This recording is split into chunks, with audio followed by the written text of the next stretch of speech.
Tapi sebelum itu, minta izin untuk memperkenalkan sedikit tentang diri saya dulu. Boleh ke? Sebab pepatah Melayu kata, tak kenal maka tak cinta. Betul tak? Itu pepatah Melayu. Pepatah orang Cina kata, nanti sudah cinta banyak pening kepala. Okey, secara ringkas beberapa perkara ya. Yang pertama, nama saya Lim Jui Sun. Lim Jui Sun adalah nama saya sebelum Islam, nama lama. Selepas memeluk agama Islam, nama Islam saya sekarang adalah Lim Jui Sun. Sama ke beza? Sama ke? Kurang tepat, sedikit beza. Tajwid dia beza. Saya tak tukar nama.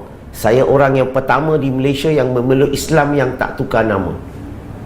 Nak tahu kenapa? Nak ke tak nak? Nak ya? Okay, jawapan ringkas, suka hati saya. Saya tak tukar nama. Tak tukar nama ni ada banyak sebab. Sebab yang utama ni, nak ubah persepsi masyarakat. Saya ni masuk Islam, bukan masuk Melayu. Yang kedua, Islam ni bukan agama untuk orang Arab saja, dan Islam juga bukan agama untuk orang Melayu saja. Islam ni agama universal, agama untuk semua bangsa, semua kaum di muka bumi ini. Setuju tak? Setuju. Saya tak tukar nama ni nak permudahkan dakwah, untuk mengajak orang Cina terutamanya, semua bangsa, tapi untuk Cina, kalau mereka dapat kekalkan nama, lebih mudah untuk mereka nak memeluk agama Islam. Saya tak tukar nama sebab saya nak ikut sunnah Nabi Muhammad sallallahu alaihi wasallam. Muslimin muslimat yang dirahmati Allah, tahu ke tak tahu, mengikut sunnah Nabi. Kalau kita lihat senario zaman Nabi Muhammad sallallahu alaihi wasallam, ada tak sahabat-sahabat daripada kaum lain yang masuk Islam? Ada ke tak ada? Nabi suruh mereka tukar nama tak? Tak suruh. Contoh, Salman Al-Farisi. Salman ni orang Arab ke orang Parsi? Parsi. Dia masuk Islam zaman Nabi kan? Nabi suruh tak mereka tukar nama? Tak. Bilal bin Rabah. Bilal orang mana? Arab ke Afrika? Afrika. Bilal orang mana? Afrika. Afrika. Daripada Ethiopia. Dia masuk Islam tukar nama tak? Tak. Ini sunnah Nabi. Selagi nama itu tidak mempunyai unsur syirik, nama itu tidak mempunyai makna yang tidak elok, baginda tak kacau nama mereka.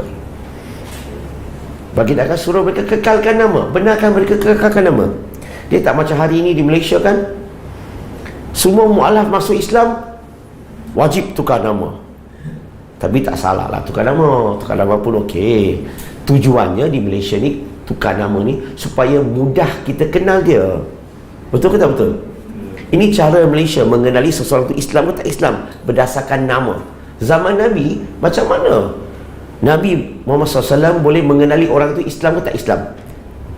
Berdasarkan nama ke, pakaian ke, ataupun amalan? Zaman Nabi berdasarkan amalan, zaman kita berdasarkan nama. Masalah tak? So nak ikut mana satu? Ikut cara Malaysia ke ikut cara Nabi? Okey, ringkaskan. Persoalan sekarang, nak tahu tak apa makna nama saya? Okey, Lim nama keluarga. Dia bukan nama saya tau. Saya dah Lim nama keluarga, family names. Macam Michael Jackson. Jackson ni nama keluarga. Jermaine Jackson, Janet Jackson. Semua ni ini nama keluarga. Lim ni nama keluarga saya. Dan Lim ini tak ada mengena dengan Menteri Kewangan Malaysia. Nama kedua saya Jui dituju kepada nama keturunan, generation name, nama generasi. Orang yang ada ilmu, dia lihat nama saya saja, terus dia boleh tahu saya ni generasi yang ke-27 dalam pokok keluarga Lim ini.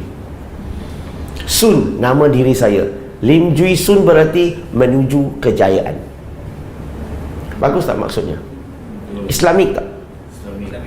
So saya kekalkan nama.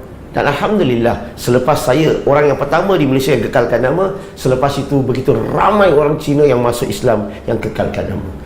Mudah untuk mereka masuk Islam. Alhamdulillah. Okey, itu yang pertama lah. Yang kedua tentang diri saya, tak ramai penceramah cakap. Saya mau cakap, saya sudah berumah tangga.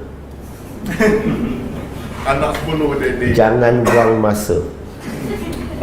Dan mempunyai 10 orang anak, 5 lelaki, 5 perempuan. Setakat ini. Apa pasal? Ada masalah ke? Okey. Okey, itu sedikit pengenalan. Kita terus kepada perbincangan malam ini, iaitu cabaran mu'alaf.